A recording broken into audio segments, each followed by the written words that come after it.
நான் tea brand open பண்ணும்போது face பண்ற பெரிய சேலஞ்சான ஒரு விஷயம் என்ன அப்டின்னா, இந்த பவுச்சஸ் பிரிண்ட் பண்றது. நான் ஃபர்ஸ்ட்டு என்ன பண்ணேன்னா, ஒரு வெண்டார் கிட்ட ஐடென்டிஃபை பண்ணி பவுச் பிரிண்ட் பண்ண சொல்லி கேட்டிருந்தேன். அப்போ வந்து 250 கிராம் பாக்கெட் வந்து ரூ. 24 கிட்ட வரும் அப்டின்னு சொல்லியிருந்தாங்க. சரின்னு சொல்லிட்டு பிரிண்ட் பண்ண சொல்லியாச்சு. பிகாஸ் அந்த குவாலிட்டி நல்லா இருந்தது. நான் பவுச் டிசைன்லாம் பண்ணி முடிச்சதுக்கப்புறம் பிரிண்டிங்க்கு கேட்கும்போது வந்து பார்த்தீங்கன்னா, அதோட ரேட் வந்து ரூ. 30 ஆயிடுச்சு அப்படின்னு சொல்ட்டாங்க. ஸோ, அத நான் ஸ்டாப் பண்ணிட்டேன். பிகாஸ் 250 கிராமுக்கு வந்து பார்த்தீங்கன்னா, நம்ம பவுச்சுக்கு மட்டுமே ரூ. 30 செலவு பண்ணோம் அப்படின்னா, கட்டுப்படி ஆகாது இல்லையா? ஸோ, அதனால நான் என்ன பண்ணேன் அப்படின்னா, Amazonல ஆல்டர்னேட்டுக்கு சில்வர் ஃபைல் போட்டேன். பட் அது ரொம்ப ப்ரொஃபஷனலா இல்ல. பட் குவாலிட்டி வைஸ் வந்து பார்த்தீங்கன்னா, ரொம்பவே ஃபார் பெட்டரா இருந்துச்சு.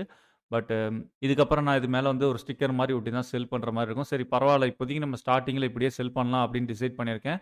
பட் எனிவே நம்ம இன்னும் கொஞ்சம் ஜிப்பர் லாக் பவுச்சஸாவே பார்ப்போம். சில்வர் ஃபைலுக்கு பதிலா அப்படின்னு சொல்லிட்டு இந்தியா மார்ட்லயும் வந்து கொரி போட்டிருக்கேன். பட் இதுவரைக்கும் எந்த ரெஸ்பான்ஸும் இல்ல. பவுச்ச டிசைன் பண்ணி, பிரிண்ட் பண்ணி எடுக்கிறது தாங்க எல்லாத்துக்குமே ரொம்ப சேலஞ்சா இருக்கும் போல இருக்கு. பிகாஸ் என்னோட டீ தூளோட பிரைஸ் கூட அவ்வளோ காஸ்ட் வரல. இதுவரைக்கும் நான் பவுச் டிசைன் பண்ணதுக்கே வந்து பார்த்தீங்கன்னா, ஆல்மோஸ்ட் ₹6000 கிட்ட ஸ்பெண்ட் பண்ணிட்டேன். இதுக்கு மேலயும் அதுக்கு வந்து செலவு பண்றதுக்கு என்னால வந்து முடியல. ஸோ, அதனால நான் என்ன பிளான் பண்ணியிருக்கேன் அப்படின்னா, ஜஸ்ட் ஒரு ஜிப்பர் லாக் பவுச் கொஞ்சம் குவாலிட்டியா வாங்கிட்டு, அதுக்கு மேல லேபிள் ஒட்டி செல் பண்ண ஆரம்பிச்சிரலாம் அப்படின்னு சொல்லிட்டு டிசைட் பண்ணியிருக்கேன். ஸோ உங்களுக்கு ஏதாவது பிரிண்டிங் பிரஸ் காஸ்ட் கம்மியா தெரியும் அப்படின்னா எனக்கு கமெண்ட்ல சொல்லுங்க. நான் அப்ரோச் பண்றேன். Thank you all. பை.